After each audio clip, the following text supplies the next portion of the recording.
Chapter 2, in which I put Mr. Skip together again.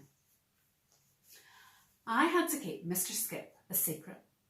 I didn't want Mum knowing anything about him, not until I'd put him together, not until her birthday. So I used the lock-up garage. We didn't have a car, but we did have a leaky lock-up where Mum never went, but I did. I went there whenever I wanted to be alone. It was my secret den, a bit smelly and dark and damp, but one end of it stayed dry, mostly. I'd made it as comfy as I could. I had a table in there, under the window at the back, and a chair, and a bit of old carpet, all scrounged from the Skip, of course. So that's where I hid Mr. Skip. That's where I planned to fix him up, and he needed an awful lot of fixing. For a start, there were some bits of him missing completely. One of his little hands and the top of his red bobble hat. I found the missing hand in the Skip, in amongst someone's disgustingly slimy rubbish bags. I looked and looked, but I never did find the bit of his hat. It took me a couple of days, but in the end I managed to borrow some glue from the art cupboard at school, and some paints and some brushes. I told my teacher, Miss Monroe, that they were for a project I was working on at home.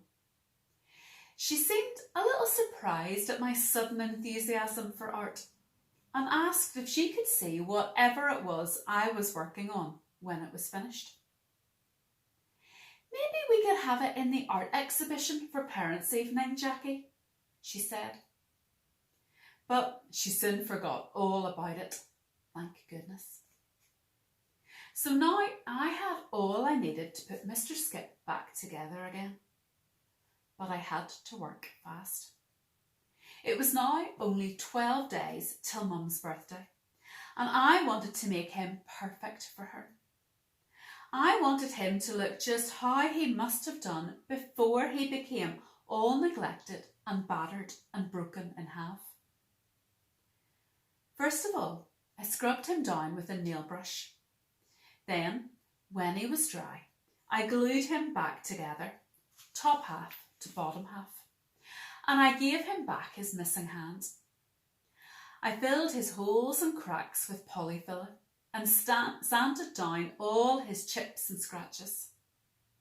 Then I began to paint him, trying as best I could to match the colours that were already there. His chubby cheeks had to be bright pink, and his beard had to be white as white. He looked a bit like a mini Father Christmas, I thought, on a toadstool. His hat I painted bright red, his little boots too, and all his buttons had to be sparkling silver. I pinched some of Mum's special nail varnish for that. She didn't miss it. As for his trousers, they should have been blue, but I couldn't find any blue paint in the art cupboard, so I made them green instead. And I made the toadstool look more like a toadstool again. Then I varnished him all over so that the paint would never come off. By the time he was finished, he was without any doubt the smartest, shiniest garden gnome in all the world.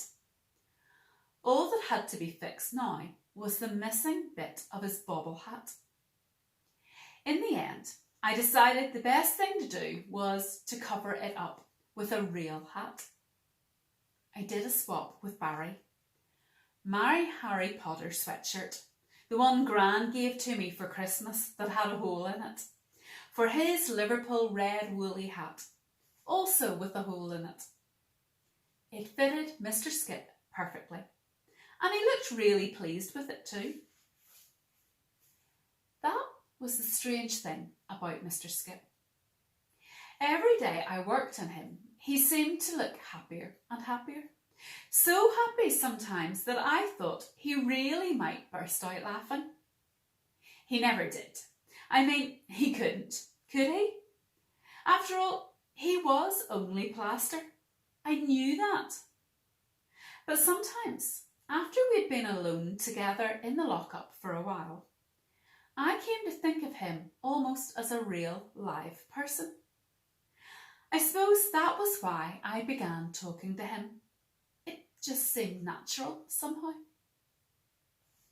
I told him all about Mum and me, our whole life story, about school, about Barry and Marty, about the crazy Cossacks, about everything. He knew things about me I'd never even told Mum. He'd never say anything back, of course. But once or twice, I thought I heard a chuckling inside the lockup when I left it to go home. There were a couple of days still before Mum's birthday, and after school I'd spend all the time I could in the lockup with Mr. Skip. I'd just sit there admiring him, admiring my amazing handiwork, and looking forward to seeing the look on Mum's face when I gave him to her on her birthday. But then I began to think about him, about what was going on inside his head. I couldn't help wondering how lonely and miserable he must be, left all alone in the lockup most of the day and all night without me. I realised I was beginning to think of him not as a painted garden gnome at all, but as a friend who I liked to be with and who seemed to like being with me. Silly, I know, but that's how I felt. It was on the last evening before Mum's birthday, and I was sitting there with Mr. Skip in the lockup just chatting away like I did about how one day I would beat Barry and all the rest of the crazy Cossacks out of sight, how I was going to wipe the floor with them. I'll show them, I was saying.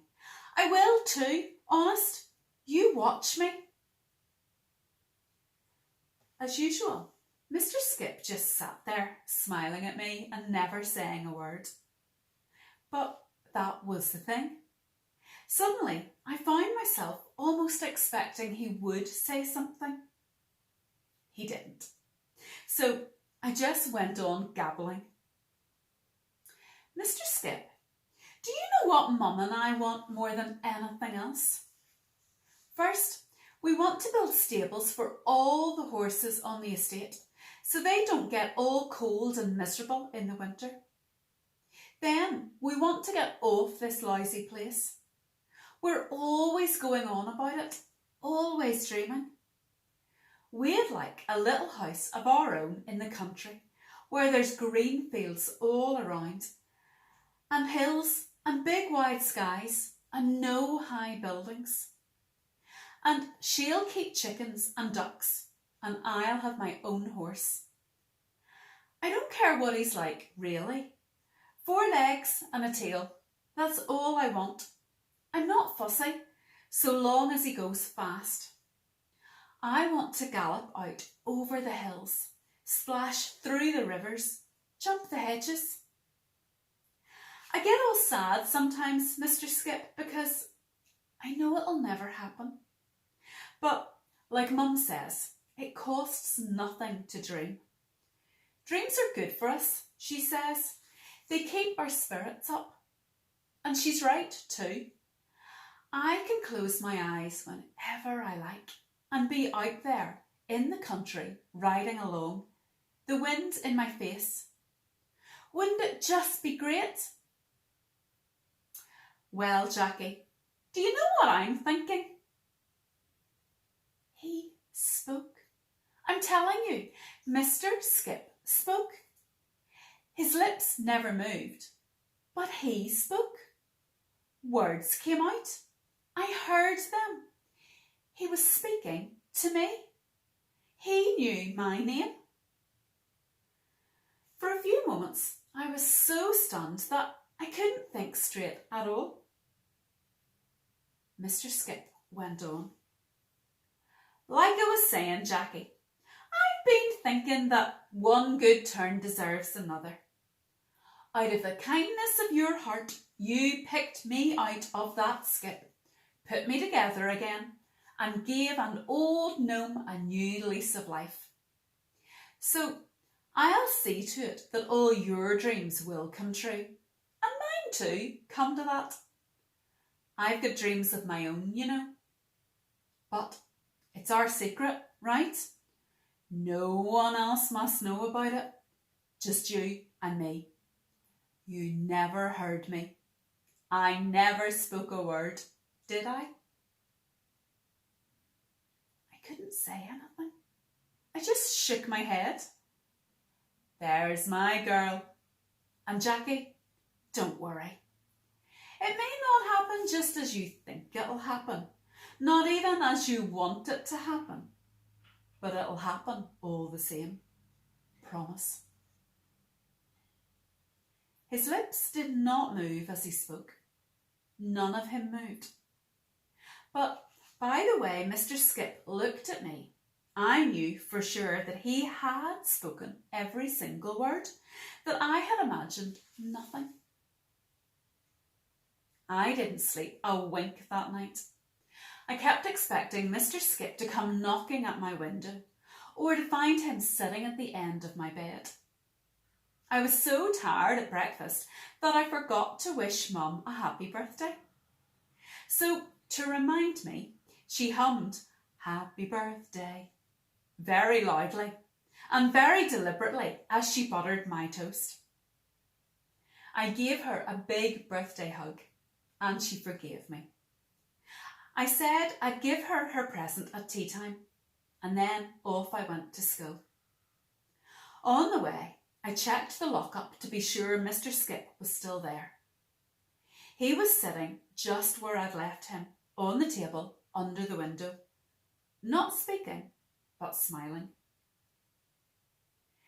"Mr. Skip," I whispered, "about yesterday. Did you really talk to me? Did you?"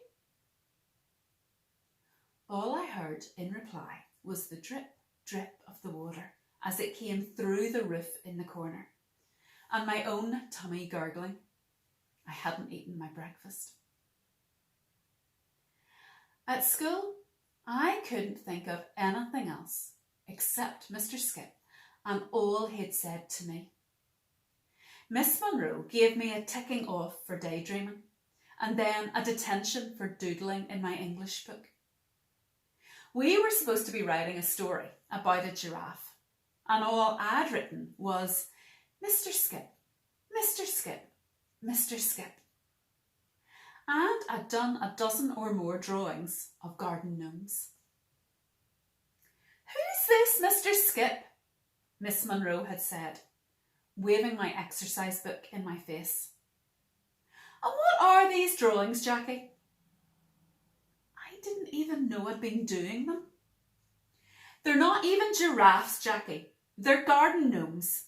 What have you got to say for yourself?" I just shrugged.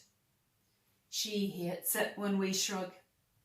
That's why I had to stay in at playtime. During story time in the afternoon, I was so tired I dropped off to sleep. But even when I was asleep, all I dreamed of was Mr. Skip. He was talking to me again, telling me how I'd win all the races I wanted to. After school, after Miss Munro had kept me behind to tick me off again, I ran all the way back to the lockup. I don't know why, but I had this terrible premonition inside me that I'd find him gone when I got there, and that he might have just opened the door and gone, and worse still, that maybe someone might have broken in and stolen him. As I came round the corner, I saw that every one of the lockups was shut, so I needn't have worried after all. But then I opened the lockup door. He was gone. Mr. Skip was gone.